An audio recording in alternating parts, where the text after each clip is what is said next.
तो यहाँ से अपन आज देखने वाले हैं India begin to reindustrialize after independence the process of rebuilding of economy started. अब क्या हुआ, आज़ादी के बाद 1947 में हमको इंडिपेंडेंस मिला, आज़ादी मिली।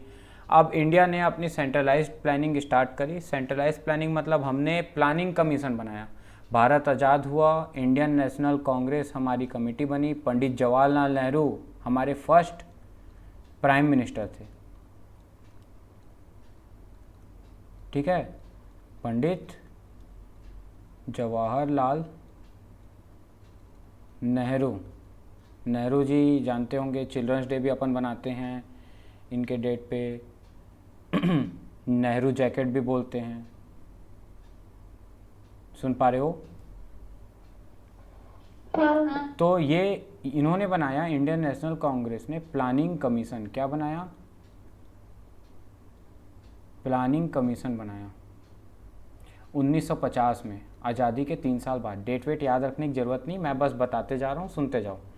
फर्स्ट 5 ईयर प्लान जो है वो इम्प्लीमेंट हुआ 1952 में। इस प्लानिंग कमीशन में हमने 5 ईयर प्लान बनाए कि इन 5 साल में भारत अब पूरी तरीके से अंग्रेज़ों ने तोड़ दिया था, तो किस तरीके से हम भारत को धीरे धीरे डेवलप करेंगे, उसके इंफ्रास्ट्रक्चर को बढ़ाएंगे, उसकी इकोनॉमिक और सोशल जो जीडीपीज़ हैं कंट्री की, gross domestic production, primary sector में, सेकेंडरी सेक्टर में, टर्सरी सेक्टर्स में कैसे हम ग्रोथ करें, कैसे एग्रीकल्चर को आगे बढ़ाएं, कैसे इंफ्रास्ट्रक्चर को भारत की आगे बढ़ाएं, रोडवेज़ बनाएं, रेलवेज़ बनाएं। तो ये सब हमने 5 ईयर प्लान में शुरू किया। फिर गरीबी थी भारत में, उसको दूर करना, हेल्थ स्टेटस को अच्छा करना, government public health care facilities को अच्छा करना, ये सब चीज़ों को हमने 5 ईयर प्लान्स में शुरुआत किया इम्प्लीमेंट करना। इसमें हमने मॉडर्न टेक्नोलॉजी का और साइंटिफिक इंस्टीट्यूशन का, स्पेस का, न्यूक्लियर प्रोग्राम्स का, इन सब का स्टार्टिंग में धीरे धीरे हर 5-5 साल के, कि हर 5-5 साल का ये हमारी भारत सरकार का गोल रहेगा डेवलपमेंट करने का, उसको हमने 5 ईयर प्लान या 5 ईयर इनिशिएटिव में शुरू भी किया। और आपने ये पहले पढ़ा भी होगा छोटी क्लास में, इसके पहले की क्लास में 5 ईयर प्लान। इतने बड़े एफर्ट लगाने के बाद भी, despite this efforts of Indian economy ने कोई रैपिड पेस में डेवलपमेंट नहीं कर पाया, क्योंकि हमारी पॉपुलेशन बढ़ी पड़ी थी और सरकार के खर्चे भी डिफेंस में बढ़े पड़े, जिसके चलते हम अपर्याप्त, इनएडिक्वेट इंफ्रास्ट्रक्चर डेवलप कर पाए। इसका रिजल्ट ये हुआ कि हमको एक हैविली लोन की ज़रूरत पड़ी। कब? बोरोइंग्स मतलब लोन होता है बेटा, फॉरेन सिक्योरिटीज़ मतलब डॉलर की, क्योंकि हम पेट्रोल खरीदते थे ना, क्रूड ऑयल, तो क्रूड ऑयल का पेमेंट किस में करना पड़ता था? इंटरनेशनल करेंसी डॉलर्स में करना पड़ता था। अब डॉलर हमारे पास बचा ही नहीं था, तो हमने फाइनली लोन लिया। किससे? वर्ल्ड बैंक से। किससे लोन लिया? वर्ल्ड बैंक से, इंटरनेशनल मॉनेटरी फंड वालों से। इनके पास से लोन लेने के लिए इन्होंने एक शर्त रखी कि आपको अपने कंट्री में एलपीजी लाना पड़ेगा। आपने पढ़ा होगा एलपीजी, लिक्विड पेट्रोलियम गैस मत बोल देना। लिबरलाइजेशन, प्राइवेटाइजेशन और ग्लोबलाइजेशन। लिबरलाइजेशन मतलब होता है अपनी पॉलिसीज़ को ईजी करना, लिबरलाइजेशन। प्राइवेटाइजेशन मतलब आप अपनी पहले क्या होता था ना, सिर्फ गवर्नमेंट ही चलाती थी सारी चीज़ों को। मतलब कि अगर आपको एक टेलीफोन कनेक्शन भी लेना है तो पहले आपको गवर्नमेंट से अप्रूवल लेनी पड़ती थी पुराने समय में, आजकल कोई थोड़ी लगता है। तो पहले प्राइवेट कंपनियों को इतना अधिकार नहीं था, तो अब प्राइवेट कंपनियों का भी रोल क्या कर दिया, बढ़ा दिया। अब तो ऐसा हो गया कि रेलवे तक प्राइवेट सेक्टर्स को धीरे धीरे बेचा जा रहा है, एयरपोर्ट सब। और ग्लोबलाइजेशन मतलब ग्लोबल वर्ल्ड की कंपनियों को भी भारत में आके व्यापार करने देना और भारतीय कंपनियों को विदेश भेज के व्यापार कराना।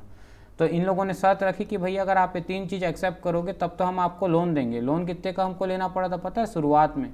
बाद में तो ये लोन का अमाउंट बढ़ते गया, $7 बिलियन का। बिलियन डॉलर बोल रहा हूँ ना बेटा, उस समय। कब? 1991 में। फिर इंडिया इकोनॉमी जो है वो one of the fast growing economy बन गई है आज के डेट पे पूरी दुनिया में। हमारी लोगों की इनकम बढ़ रही है, उनकी सेविंग बढ़ रही है, उनके इन्वेस्टमेंट करने की अपॉर्चुनिटी शेयर मार्केट में या बाकी जगह बढ़ रही है।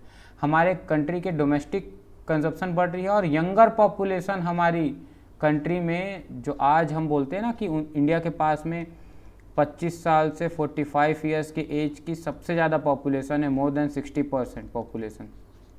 टोटल पॉपुलेशन की 60% आबादी इस एज के बीच में है, तो कंट्री में यंगर पॉपुलेशन ज़्यादा है। फिर हाई ग्रोथ सेक्टर्स हम आइडेंटिफाई कर पा रहे हैं, जैसे कि सर्विस सेक्टर। हम पूरी दुनिया में सर्विस सेक्टर, आईटी सेक्टर कहाँ ज़्यादा है? इंडिया में ज़्यादा है। समझ आ रहा है ना क्या बता रहा हूँ? हाँ।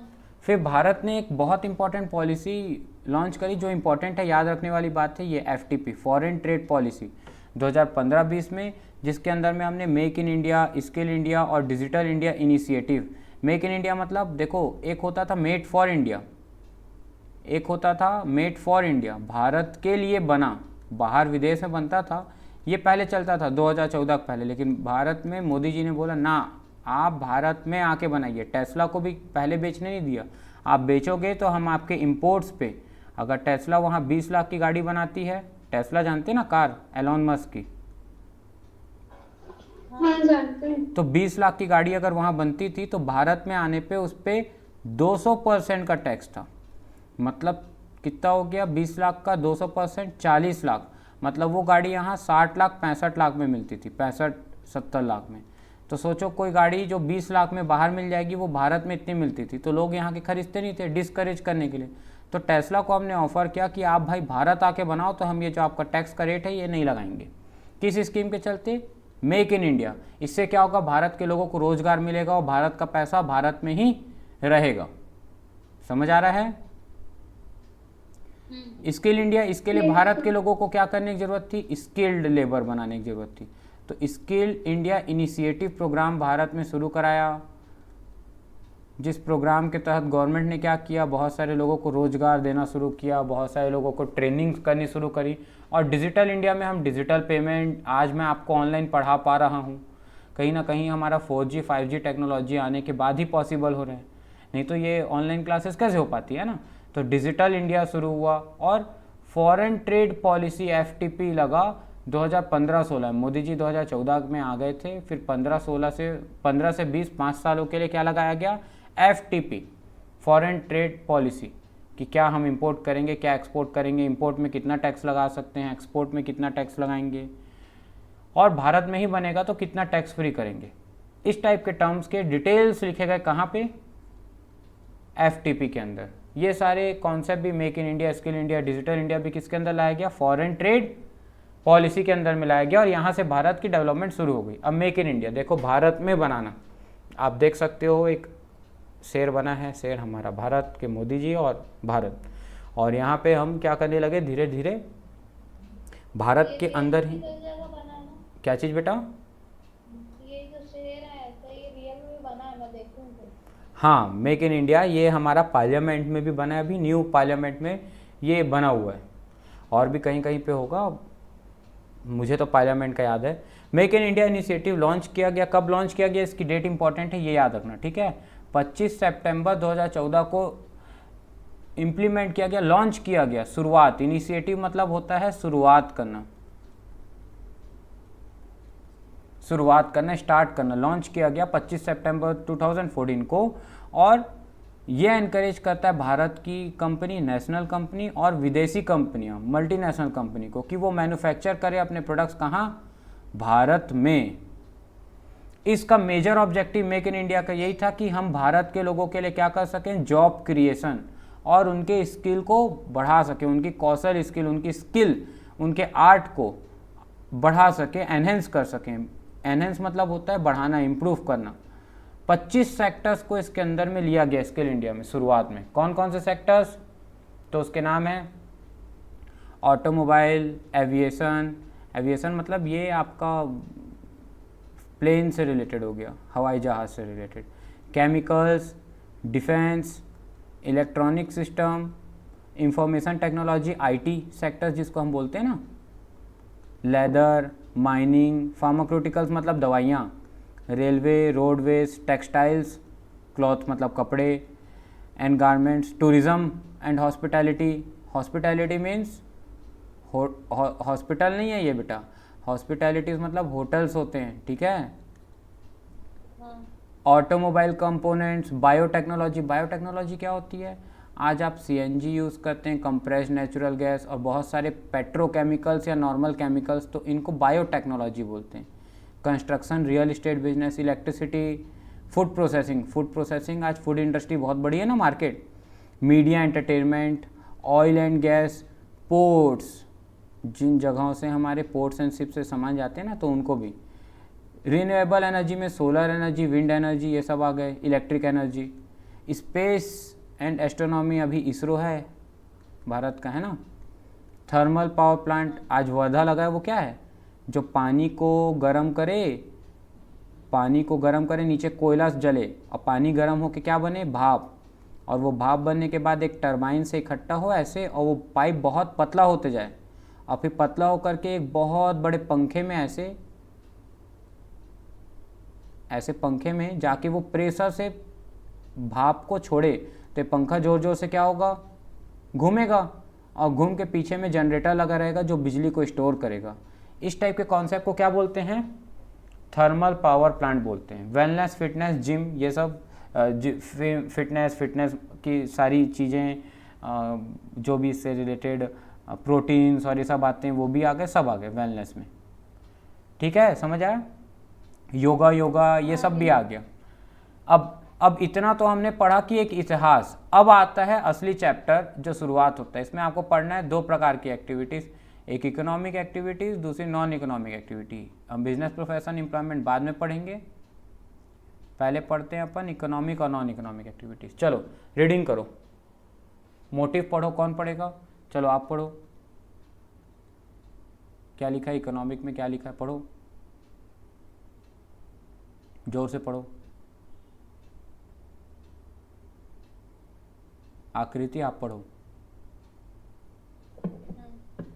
These activities are undertaken with an economic motive of earning money and creation of wealth.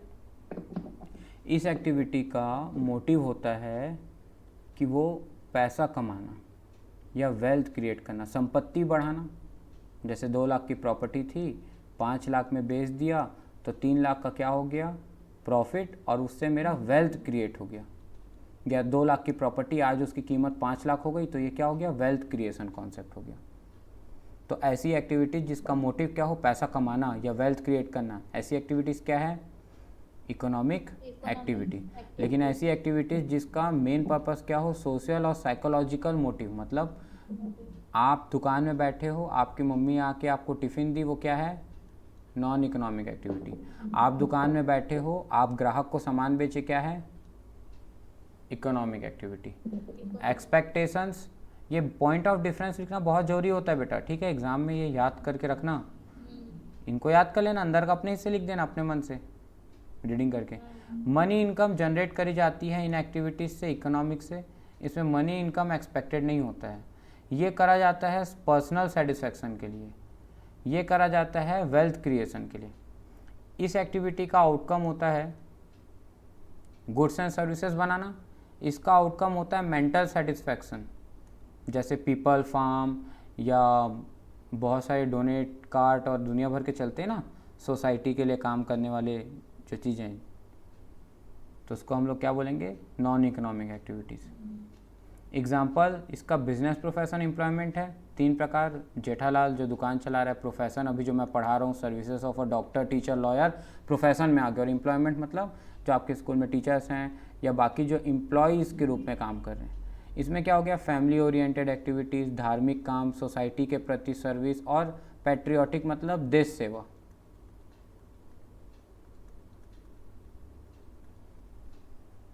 इन सब में लगाना क्या हो गया, नॉन इकोनॉमिक। समझ आया इकोनॉमिक नॉन इकोनॉमिक क्या होता है। अब समझते हैं अपन बिजनेस प्रोफेशन एम्प्लॉयमेंट। ठीक है, बिजनेस क्या होता है, तो बिजनेस का कमेंसमेंट मतलब होता है बिजनेस की शुरुआत करना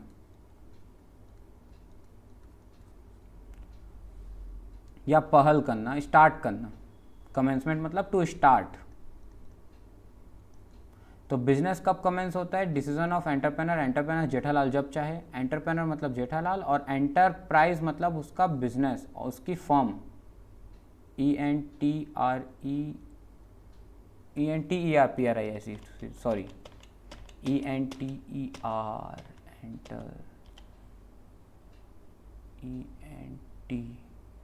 एक बार देखो तो एंटरप्राइज की स्पेलिंग क्या होती है, ENTER होता है या ENTR? इसमें तो ENTRE एंटरप्रेन्योर भी लिखा है, TER होता है, TRE होता है या TER होता है, देखो तो RE होता है या ER होता है। एंटरप्राइज में ER होता है और एंटरप्रेन्योर में RE होता है। तो ENTER होना चाहिए क्या? हाँ, हाँ अब ठीक लग रहा है, एंटरप्राइजेस। चलो चेक भी कर लेते हैं ना एक बार। ENTER, हाँ ENTER होता है, ठीक है। तो ये बहुत ज़रूरी चीज़ है ना, ये देखो ENTER, एंटरप्राइज।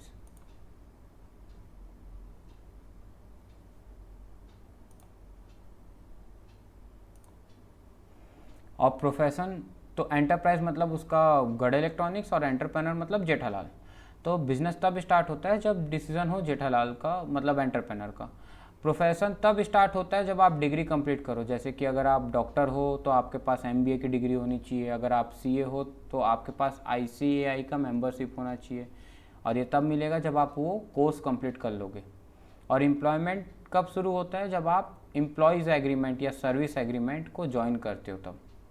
क्वालिफिकेशन, कोई मिनिमम क्वालिफिकेशन नहीं है, अनपढ़ गंवार आदमी भी व्यापार कर सकता है, लेकिन प्रोफेशनल क्वालिफिकेशन है प्रिस्क्राइब्ड। अगर डॉक्टर हो तो MBA, टीचर हो तो B.Ed, है ना, लॉयर हो तो ये लॉ की पढ़ाई, BLLB, bachelor of law, LLB इनका बोलते हैं ना, बैचलर ऑफ लॉ।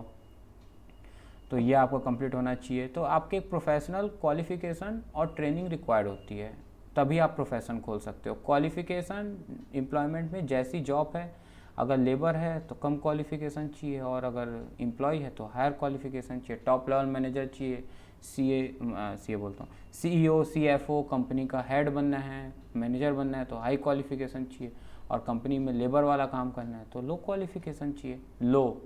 अब इसमें इन्वेस्टमेंट तो ज़्यादा कैपिटल लगता है बिजनेस में, लिमिटेड कैपिटल लगता है प्रोफेशन में, और कोई कैपिटल नहीं लगता एम्प्लॉयमेंट में। रिस्क, बिजनेस जो होता है वो हाई रिस्क और अनसर्टेनिटी। अनसर्टेनिटी मतलब क्या? कोई भी चीज़ सर्टेन नहीं है, फिक्स नहीं है, बिकेगा नहीं बिकेगा। जैसे मैं अगर कोई टाइल्स की दुकान खोला, टाइल्स भर के रखा हूँ, तो अब मेरे को ग्राहक आएंगे, मेरी टाइल्स लेंगे नहीं लेंगे, इस बात की मेरे को क्या है? अनसर्टेन है, अनिश्चित है कि वो बिकेगा कि नहीं बिकेगा। तो इसी बात का, अनसर्टेनिटी का ही तो रिस्क बना रहता है बिजनेस में। प्रोफेशन में थोड़ा बहुत रिस्क होता है, ज़्यादा रिस्क नहीं होता कंपेरेटिव टू बिजनेस। और एम्प्लॉयमेंट में कोई रिस्क नहीं होता, क्योंकि भाई चाहे, जैसे आपके स्कूल में टीचर है, अब चाहे बच्चे रहें या ना रहें, टीचर को सैलरी तो मिलेगी ही मिलेगी। ट्रांसफ़र ऑफ इंटरेस्ट मतलब कुछ फॉर्मेलिटीज़ के साथ जेठालाल टप्पू को अपना ओनर बना सकता है अपने बिजनेस का।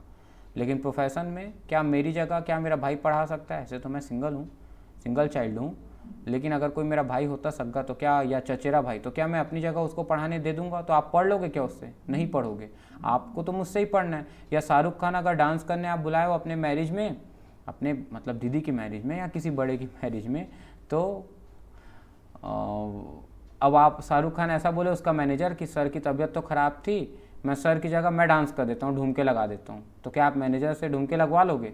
नहीं लगवाओगे। तो यहाँ पे transfer of interest is not possible.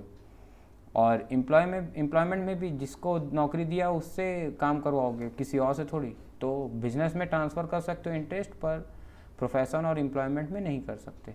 Main objective business का प्रॉफिट कमाना होता है, और इनका मेन ऑब्जेक्टिव सर्विस देना होता है, सर्व करना। डॉक्टर का काम है ट्रीट करना, टीचर का काम है पढ़ाना, ये इसका मेन मोटिव है। मेन मतलब मुख्य मोटिव, प्राइमरी मोटिव भी इसको कहते हैं, प्राइमरी मोटिव। अब मेन ऑब्जेक्टिव क्या होता है एम्प्लॉयमेंट का? कि वो इनकम कमाए, किस प्रकार से? एम्प्लॉयर को सेटिस्फाई करके। कोड ऑफ कंडक्ट मतलब कायदे कानून, नियम्स होते हैं। यहाँ पे कोई नियम नहीं होता, जेठालाल जो बिजनेस के कायदे कानून बना ले वही उसका नियम है। इसमें एक code of conduct professional association, जैसे MBA को एक ये क्या डिप्लोमेटिक ओथ इस टाइप का कुछ बोलते हैं। डिप्लोमेटिक ओथ मतलब मैं शपथ लेता हूँ कि यदि आधी रात के भी पेशेंट मेरे पास आएगा तो मैं उसका निष्ठापूर्वक इलाज करने की कोशिश करूँगा, ऐसा डॉक्टर्स को दिलवाया जाता है ना एक ओथ, नियम। तो ये प्रोफेशनल एसोसिएशन, CA हैं तो हमको बोला जाता है कि मैं शपथ लेता हूँ कि मैं किसी प्रकार से गलत काम, फ्रॉड एक्टिविटीज़ में अपने क्लाइंट्स का मदद नहीं करूँगा। तो इस टाइप के कायदे कानून को फॉलो करना पड़ता है प्रोफेशनल एसोसिएशन जो बनाए होते हैं। और यहाँ पे टर्म्स एंड कंडीशन जैसा सर्विस कॉन्ट्रैक्ट में लिखा था वैसा एम्प्लॉयर के कायदे कानून को मानना पड़ता है नौकरी में। नेचर ऑफ वर्क इन्वॉल्व, क्या काम जुड़ा होता है, तो इसमें सामान का खरीदी बिक्री जुड़ा होता है व्यापार में। इसमें आप अपनी सर्विसेज को रेंडर करते हो, मतलब टीचर अपनी सर्विसेज दे रहा है उसको रेंडरिंग बोलते हैं, गुड्स को सेलिंग बोलते हैं और सर्विसेज को रेंडर बोलते हैं, देना। क्योंकि मैं कुछ देर के लिए आपको पढ़ा रहा हूँ, हर दिन रेंडर कर रहा हूँ, डॉक्टर कुछ देर के लिए आपको सर्विसेज दे रहा है, पूरे जीवन भर के लिए तो नहीं, तो उसको रेंडरिंग ऑफ पर्सनलाइज सर्विसेज बोलते हैं, ठीक है, प्रोफेशन में। और एम्प्लॉयमेंट में जो काम बोला गया वो काम करके देना है एम्प्लॉय को एम्प्लॉयर के हिसाब से। रिवॉर्ड, बिजनेस में प्रॉफिट रिवॉर्ड होता है, प्रोफेशन में फीस रिवॉर्ड होता है। आप मुझे क्या देते हैं, फीस पे करते हैं, है ना, प्रॉफिट थोड़ी पे करते हैं, फीस पे करते हैं। और एम्प्लॉयमेंट में क्या होता है, सैलरी और वेजेस होता है। क्लियर है? यस।